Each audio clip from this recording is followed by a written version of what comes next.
Hey guys, welcome back to another video here on the channel. Today we are getting a little bit cozy. I got my hoodie on, got my do-rag on. You know, I'm getting a little bit more cozier. Honestly, it's really cold outside. It's getting a lot colder, but yeah, so today we're going to be reacting to the worst type of love interest part 3. If you guys do like this type of content, make sure you guys like and subscribe, throw the notification bell so you guys are up to date with everything here on the channel. And with that being said, let's hop into the video. And honestly, I want to say this before. Most of the type of love interest that I don't like is when they're like regular kinds of people who just think that they're a part of the team just because they're either with the person that's a superhero, or they're like friends with him, like they think they can, you know, call the shots and stuff like that. Like in small doses it can be okay, but when like the character just starts trying to take lead and just like think they know everything, it's just like you're not the hero. Like you're not putting yourself in danger. Like you're putting yourself in danger voluntarily. Like no one asked you to do this. Like you're here on a voluntary basis. But yeah, let's hop into it. Well, I thought it wasn't possible. I thought I had covered the worst of it. The cheaters, the complainers, season 1 Amber. I thought the war was finally over. I was going to the worst place in the world and I didn't even know it yet. But alas, I was mistaken. My eyes were deceived, and I realized I haven't even scratched the surface of terrible love interest. You know what, I'm not gonna lie, I have heard a little bit about the new Joker movie and people saying that it's bad and that it's awful. So we're gonna see. I mean, I haven't watched it. I probably am gonna watch it like when I get around to it, honestly, just because of the bad reviews. It's like unanimously like just been said that it was like a really bad Joker movie, and that they didn't like it, and that it just made like the first Joker movie just kind of obsolete. So hopefully he gives us like a little bit of context about it, but let's hop into it. I'm talking about individuals. I'm talking about couples. I'm talking about it all. You might be wondering, Worms, what caused this sudden turn of events? Recently, I made the choice to watch X-Men 97 and then rewatch X-Men 97 to see if my eyes lied to me the first time. I have never seen a character bitched so hard than Gambit was in this show. So, Rogue, I will be on your ass very soon. You will not slide this time. I don't care what anyone says. Rogue couldn't touch Gambit. It wasn't fair to her. No. No excuses for this blasphemy. How dare she? Justice for Gambit.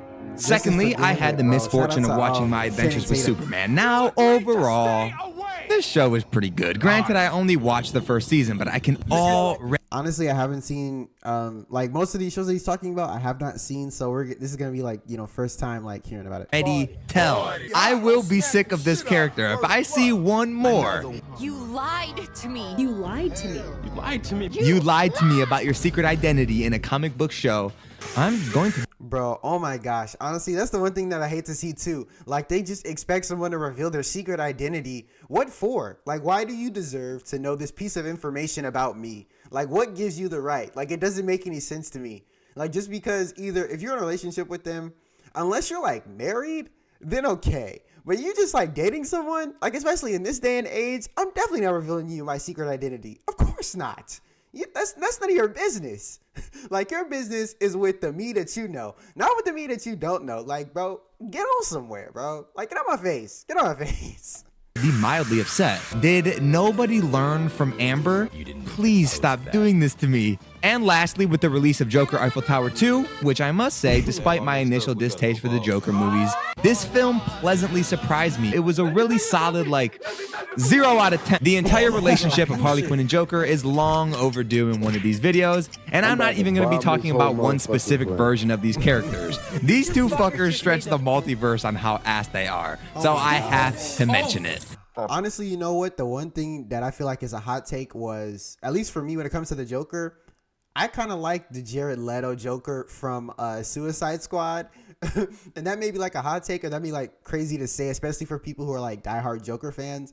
But I kind of like the Jared Leto one. Like, I don't understand. Like, maybe he was just like too much of like trying to be like different and like out of the box and stuff like that, or he was like not enough. Like, I don't know. But I personally liked him. I thought he was funny. I thought he played like a good Joker. Mommy, make it dirty. Now I have to start this video out with Rogue. I am strictly talking about the X-Men 97 portrayal of this character. Now I don't know what happened to the original Rogue from the 90s series, but who in the world is this? Now my hate towards Rogue does not go to her character. I really like this character. My criticisms goes to her actions. She is acting crazy as hell in this show, and especially in that gala. Tell me how she's gonna go tell Gambit that she's dumping him or not choosing him or whatever, then shows up to the gala looking like this, dances with Magneto, and makes out with him while floating in the air in front of dozens of people, including the guy that she just broke up with.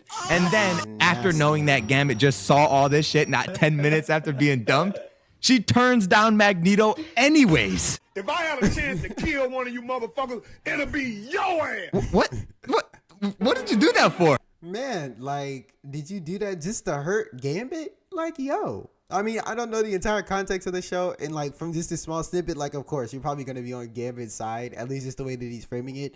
But I mean, seriously, like, what are we doing? Like, what's it for? Like, do you just like not like him or something? Like, what's going on? You couldn't have turned him down before you did all that? Somebody in the writer's room has to hate Gambit. They made my boy watch the love of his life get freaky with a 97-year-old man and then die. That's crazy. I wouldn't hate this so much if Gambit wasn't such a good person. I mean, I had 5 seasons of Gambit showing nothing but love for Rogue and being one of the only good guys in the X-Men. I'm gonna be honest here. I'm not gonna lie. I have like, in terms of like Marvel, I've never been like a X-Men fan. Like, I liked Wolverine, but I've been more of like a Wolverine fan than like an X-Men fan. So I don't know everything about the X-Men. But honestly, I think that just the fact that, what is his name?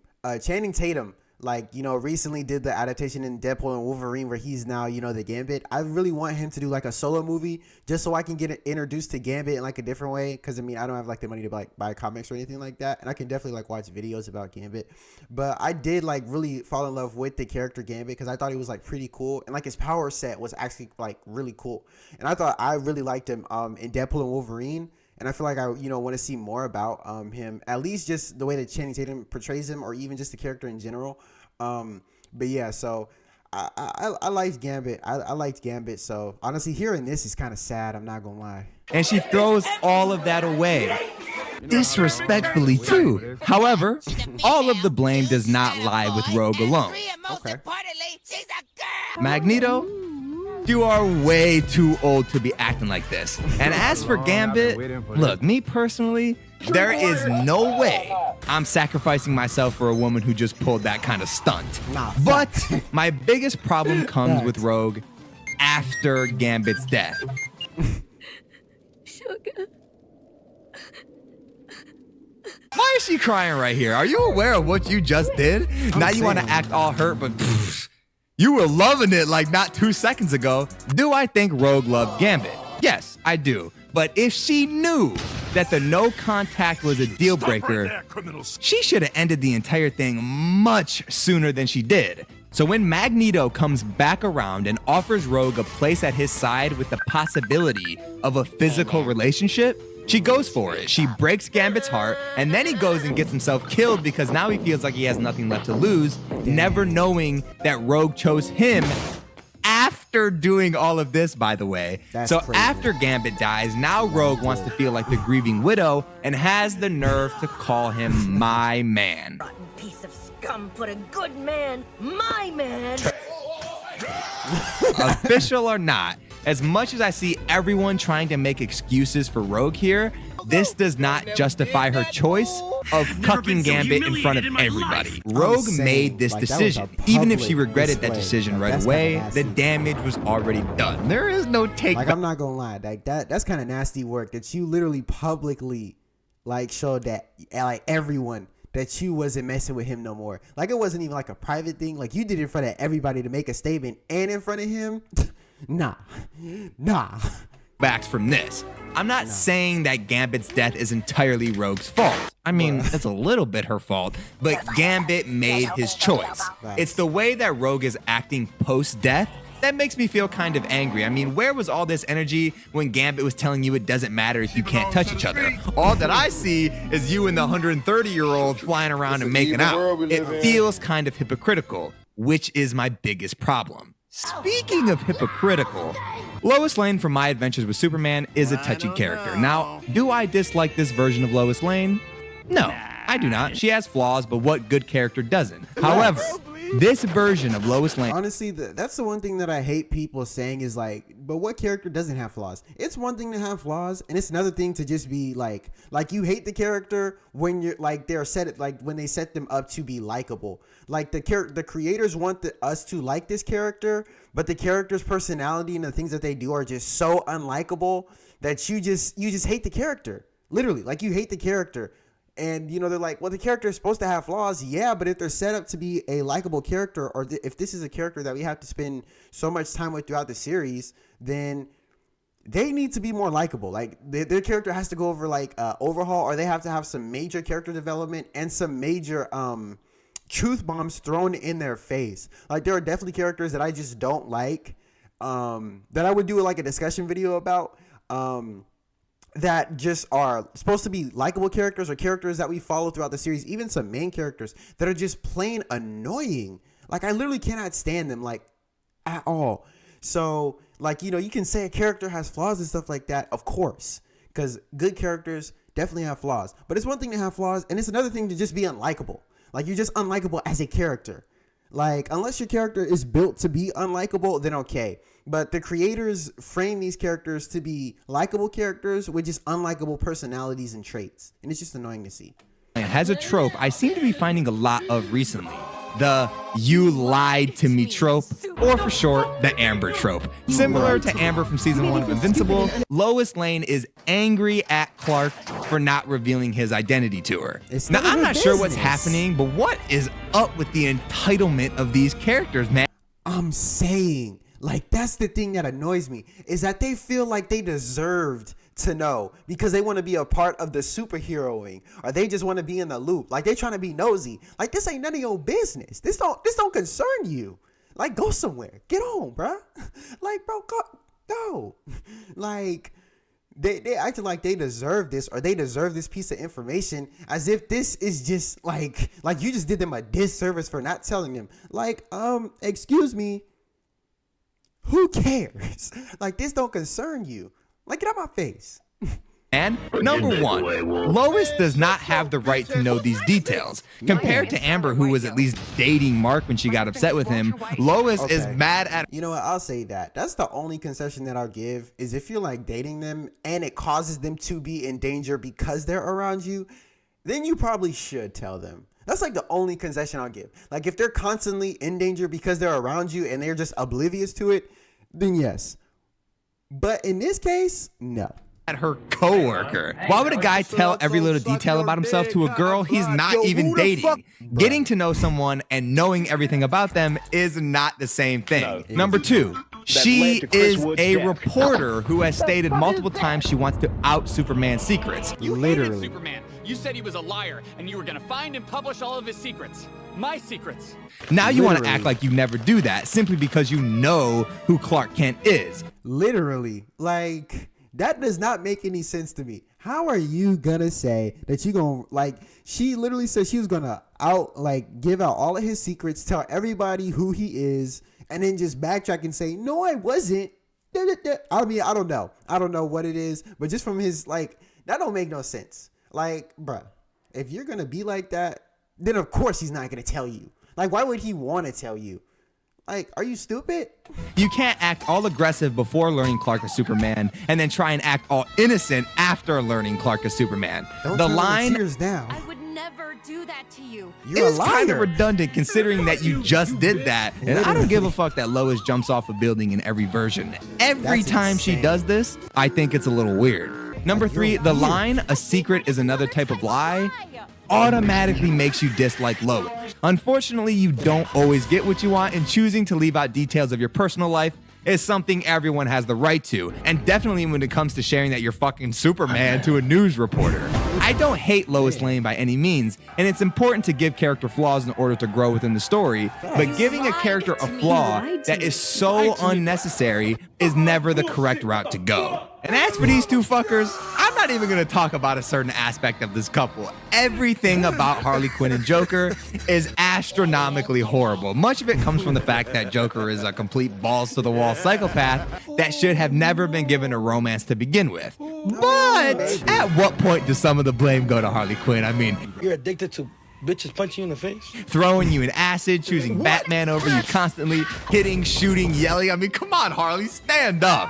It didn't help that once Margot Robbie became Harley Quinn and everyone was obsessed with Joker and Harley Quinn's relationships. Do not think I forgot about everyone saying they want love like this back in 2016. Yo, nah, that's insane. But shout out to Jared Leto. I think that he did an okay job. I feel like people are gassing it. I did not forget. And once again, this couple is reestablished with the release of Joker Baguette 2. Me personally, I like Harley Quinn much more when she is her own character instead of Joker's lapdog. On a similar note, I like the Joker much more when he's acting alone than when he's surrounded by others or other villains. I do understand that Joker and Harley shed on abusive and toxic relationships, but this shit goes way beyond toxic. This shit is straight up violent. I feel like if you do it the correct, like I don't think that, at least just in a live action adaptation, maybe besides the Suicide Squad, we haven't gotten like a really good adaptation of the story of Joker and Harley. Because I literally, when going into this, I was like, they teased that Harley Quinn was the black lady at the end of the first movie,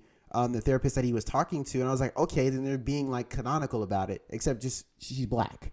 But when you have like a character who's just not a therapist, she doesn't just work at Arkham, and she's like talking to the Joker to help him, but then she ends up turning on him. Like, that's the thing. Like, I don't understand why they just change characters so drastically from like their original ways, like just in integral ways. Like her being black, I really wasn't going to care about that if she was. Same thing with like other characters. They're like, if they change the race, whatever. Like, as long as the character is just true to who they are, like personality wise, like as long as they're not different. But when you have something like that, it's just like, you know, she wasn't like a therapist. I heard in the movie, she wasn't like there to help Joker. She was just like there because like she was just existing there because I think she was like a part of some like group or something like that. I don't know. I can't remember the reason that they said she was there in the first place in the new Joker movie. But yeah, like I don't understand the like necessity to change it or like make a difference. Obviously being more of the Joker's fault. This dude is top one worst love interest of all times. Do not get with Joker. Simple. Honestly, bottom line, don't get into a relationship if you find yourself in a comic book. I hope you enjoyed the video. Let me know in the comments which love interest you hate the most and what else you'd like me to talk about. I'll see you guys in the next video. Honestly, I would say the one, I think the one love interest, the one love interest that I love the most is one that contributes. Like one that's there and they're actually contributing to what the main character is doing. Because I think that it's so important to, like, if you're going to write a love interest, they have to be there helping out the story move along. And if they're helping out the main character, if they're doing something like on the side that is contributing to the main plot, that's like literally what you have to do. Like you have to have like something there to you have to have someone there who's contributing to the plot. And I don't like the characters who just feel entitled to be in those positions when their help is like mainly voluntary, like where they're not really contributing, where they're just trying to call the shots and stuff like that. And a lot of people say that that's Iris from The Flash, and she was like that for a minute. Like when Barry first came back, yeah, I did not like Iris during like some of those moments. She was definitely like on my bad side, but then like over time, you know, she became okay again. But yeah, like it just. When a character is just entitled, character is just like, you know, the world has to revolve around me, or you didn't do this because of me, or me. Like, it's just all about that character. I think that it's awful just because it's like, what are we doing? Like, this is just not good. This is not good. So, yeah, I think those are like the characters I don't like. Like a character who's just entitled. It's all about me. They put so much emphasis on them, and then when they get called out for it, they're like, I don't do that. Yes, you do. There's literally like evidence of you doing that. You see what I mean? And that's partially like there's just like a lot of characters that I don't like because of those. And I'll even drop a series if the character is just so insufferable to the point where I'm just like, I don't even want to watch this anymore. But feel free to tell me the characters that you guys are like, the types of love interests, or even just character archetypes that you guys don't like down below, or even some of the character archetypes that you guys like down below. And make sure you guys like and subscribe. Throw a notification bell so you guys are up to date every time I upload a video. Gonna continue to upload videos every single week, you know, still on the grind. Black Ops 6 is coming out on Friday, so I might be doing a live stream, just streaming it while it's out, or I might be like posting a video like first game on Black Ops 6, stuff like that. We're gonna be definitely doing Black Ops 6 content. And yeah, so with that being said, I'll see you guys in the next one. Peace.